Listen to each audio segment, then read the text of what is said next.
सबको जय मसीह की।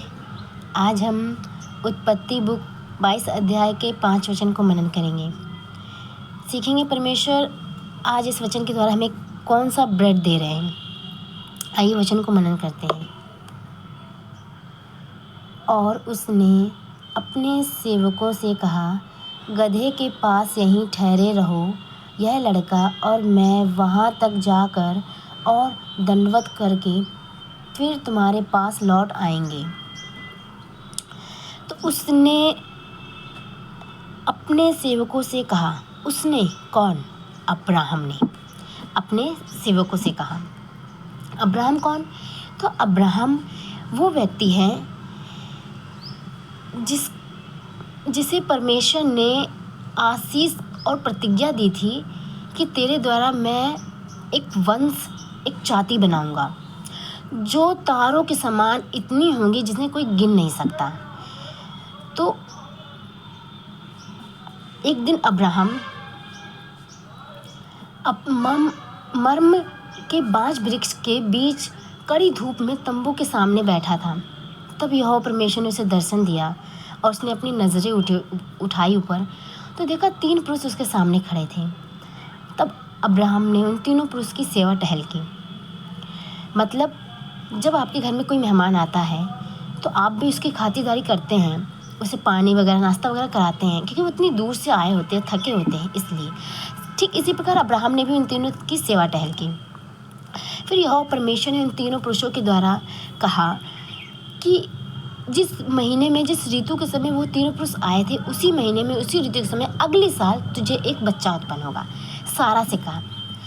तो हम देख सकते हैं आगे हम बाइबल जब पढ़ेंगे तो उनको उसी महीने में, उसी ऋतु में वो बच्चा होता है और उसका नाम वो लोग इसहाक रखते हैं। इसहाक का नाम का मतलब होता है हंसी। तो हंसी क्यों परमेश्वर ने ये नाम क्यों रखवाया कि हंसी?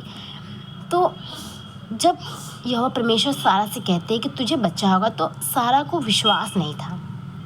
वे हंस पड़ी तंबू के अंदर। तो परमेश्वर ने कहा, तू क्यों हंसी?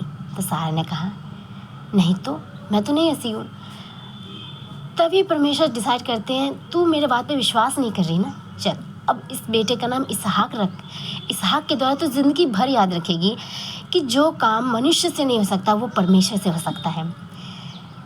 और जब जब सारा इसहाक का नाम लेती होगी तब तब यही स्मरण करती होगी कि देखो, मैंने परमेश्वर की बात पे विश्वास नहीं किया था, मैं उस वक्त हंसी थी।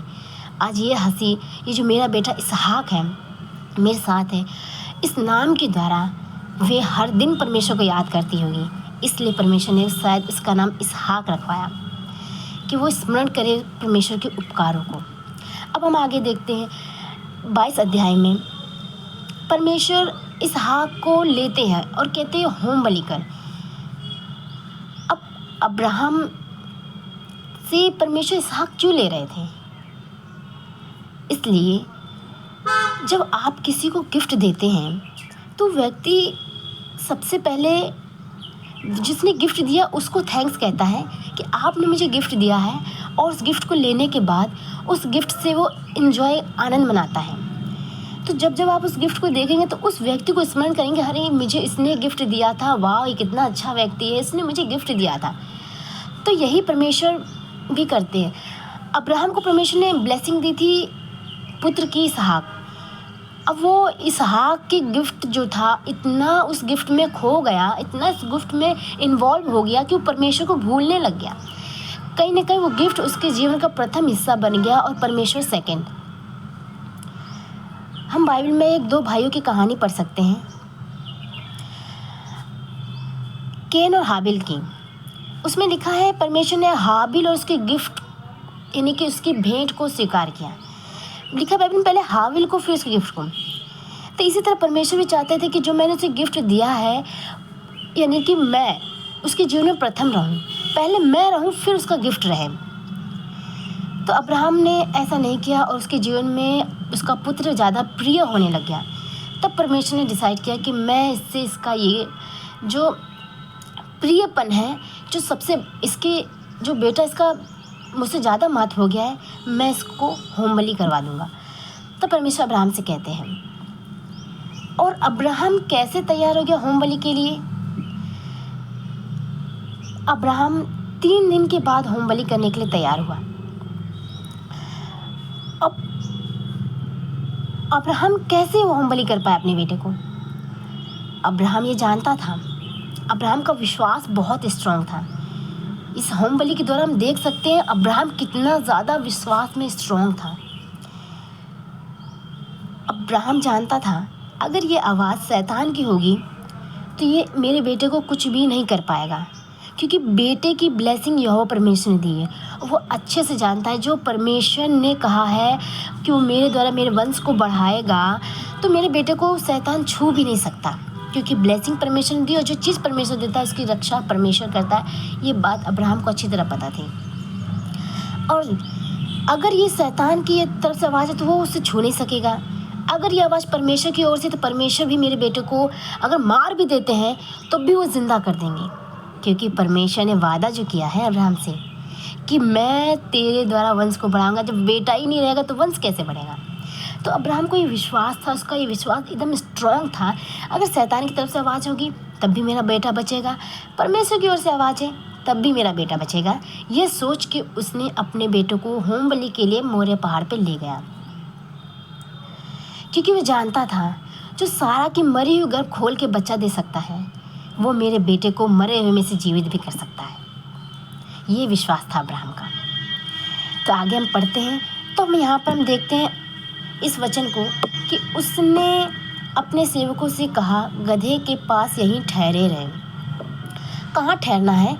यानी कि मोरिया पहाड़ पे ये अपने बेटे को होम बलि के लिए ले जा रहा था, तो पहाड़ पे चढ़ना था और सेवकों को नीचे ही, पहाड़ के नीचे ही खड़ा कर दिया है गधों के पास, और कहता है कि मैं वहाँ जाकर और दंडवत करके फिर तुम्हारे पास लौट आएंगे। तो ये है यहाँ। तो हम आज इस वचन की तरह सीखेंगे कि परमेश्वर ने कौन से व्रत को दिया है। हमने जाना अब्राहम कौन है, हमने जाना वो लड़का कौन है, और हमने जाना कि वो दंडवत करके चले आएंगे। मतलब अब्राहम के पास विश्वास था कि मैं ऊपर जा रहा हूँ होम बलि करने के लिए और बच्चे के साथ वापस आऊँगा। उसने यहाँ पर इस चीज़ को चिन्हित किया है कि दंडवत करके वापस चले आएंगे। यहाँ पर हम इसके विश्वास को देख सकते हैं। तो अब हम सीखेंगे कि इस वचन में परमेश्वर हमें कौन सा ब्रेड दे रहा है, हमें कौन सी रोटी दे रहा है। आज हम ये सीखेंगे। तो यहाँ पर लिखा है दंडवत करके फिर लौट आएंगे। तो हम दंडवत ब्रेड को आज खाएंगे। आज हम दंडवत ब्रेड को मनन करेंगे। आज हम दंडवत ब्रेड के विषय में जानेंगे। दंडवत क्या है? दंडवत किसी के सामने झुकना, उसको आदर करना है। जब हम किसी के सामने झुकते और आदर करते हैं तो सामने वाला व्यक्ति आनंदित और प्रसन्न होता है, खुश होता है। तो परमेश्वर ने हमें क्यों रचा है? ताकि हम उसको दंडवत करें, उसकी आराधना करें। बाइबल में प्रकाशित वाक्य में लिखा है कि परमेश्वर ने हमें अपनी प्रसन्नता के लिए बनाया है। हमें अपनी प्रसन्नता के लिए, जब हम उस वर्क को करेंगे कि जिससे परमेश्वर प्रसन्न हो, तभी ना वो प्रसन्न होगा। परमेश्वर को अच्छा लगता है कि हम उसकी दंडवत करें, हम उसकी आराधना करें। ये आराधना इतना खूबसूरत वर्ड है, इतना खूबसूरत पाठ है कि जब हम इसको करते हैं तो हम परमेश्वर के करीब जाते हैं। और ये सबसे पहला हक एक दूत को मिला था जो कि लूसीफर है, और उसने अपने सेल्फ कॉन्शियस की इतनी सुनी कि उसने इस अधिकार को गवा दिया। आज वो अधिकार हमें मिला है यीशु मसीह के द्वारा। हाँ, प्रभु यीशु मसीह को ग्रहण करने के द्वारा हम परमेश्वर की संतान बनते हैं। और जब हम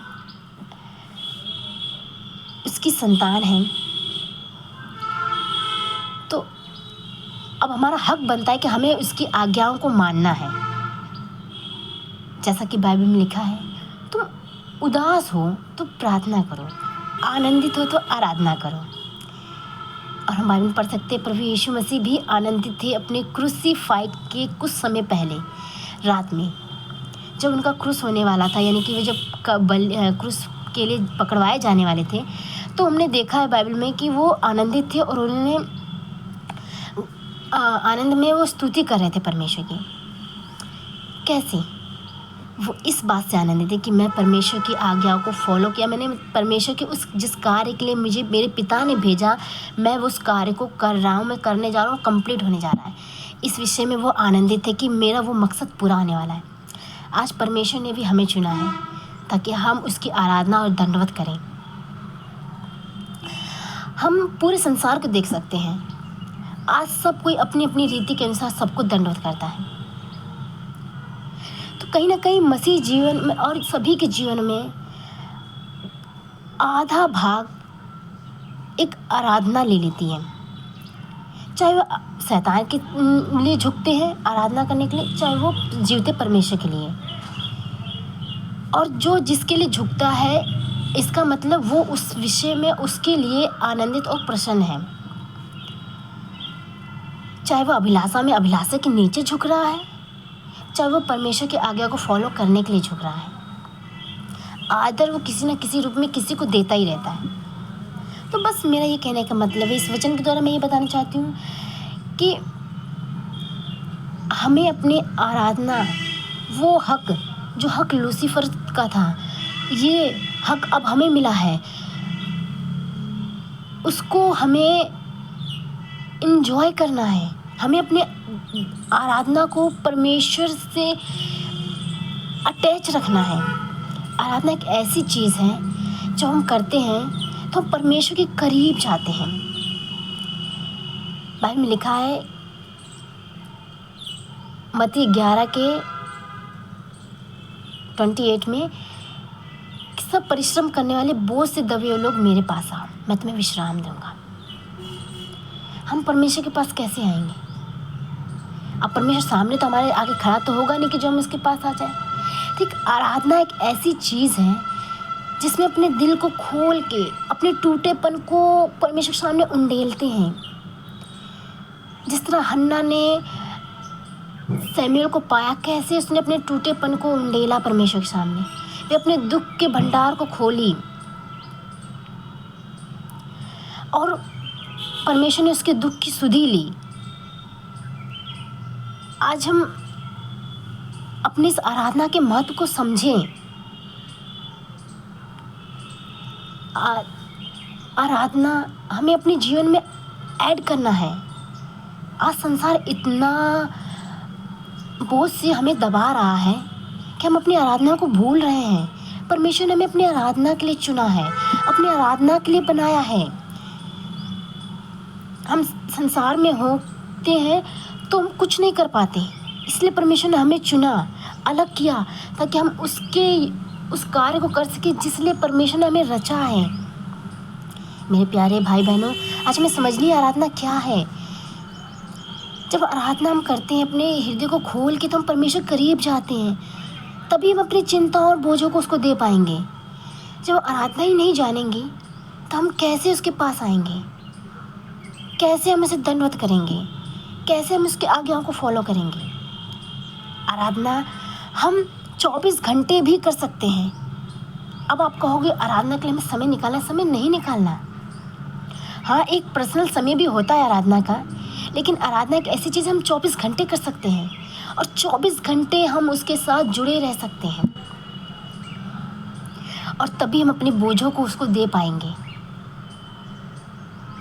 प्रिय भाई बहनों, आज आराधना एक ऐसी चीज़ है जैसे जब आप अपने जीवन में फॉलो करेंगे, उसकी आज्ञाओं को मानेंगे, तो हम उसकी आराधना करते हैं। आज हम काम करते हुए भी उसकी आराधना कर सकते हैं, उस काम में वो काम करके जो उसे पसंद है। आराधना हम उसको वर्शिप के द्वारा भी दे सकते हैं, अपने जीवन के द्वारा भी दे सकते हैं, उसकी आज्ञा को मान के भी कर सकते हैं। क्योंकि यहाँ देखते हैं अब्राहम ने परमेश्वर की आज्ञा को माना, क्योंकि हम देख सकते हैं अब्राहम वहाँ जाके पहाड़ पर, मोरिया पहाड़ पे कोई गाना वगैरह नहीं गाया, कोई आराधना नहीं की। मीन्स उसने परमेश्वर की आज्ञा को फॉलो किया था। आज हम इसके द्वारा भी परमेश्वर की आराधना कर सकते हैं। मेरे प्यारे भाइयों बहनों, आज हमें अपने परमेश्वर को अपना बोझ देना है, तो हमें आराधना करना सीखना है। अपने जीवन के हर एक उम, पहलू में, हर एक भाग में आराधना को जोड़ना है। चाहे उसकी आज्ञा को मान के, चाहे मुँह खोल के उसके अगर वर्शिप करके, चाहे एक समय निकाल के परमेश्वर के लिए पर्सनल करके आराधना करना, ये भी आराधना में है। मेरे प्यारे भाई बहनों, आई होप कि आप आराधना के विषय को समझ रहे होंगे। जब हम उसकी आज्ञा को मानते हैं तो हम अपने बोझों को उसको देते हैं, क्योंकि लिखा है तुम मुझसे अलग होकर कुछ नहीं कर सकते। हम परमेश्वर से अगर अलग हो जाएं तो हम संसार में चले जाएंगे और संसार हमें बोझ के नीचे दबाएगा, तो हम कैसे आराधना कर पाएंगे। चिंताएं इतनी हो जाती हैं कि आराधना भूल जाओगे आप।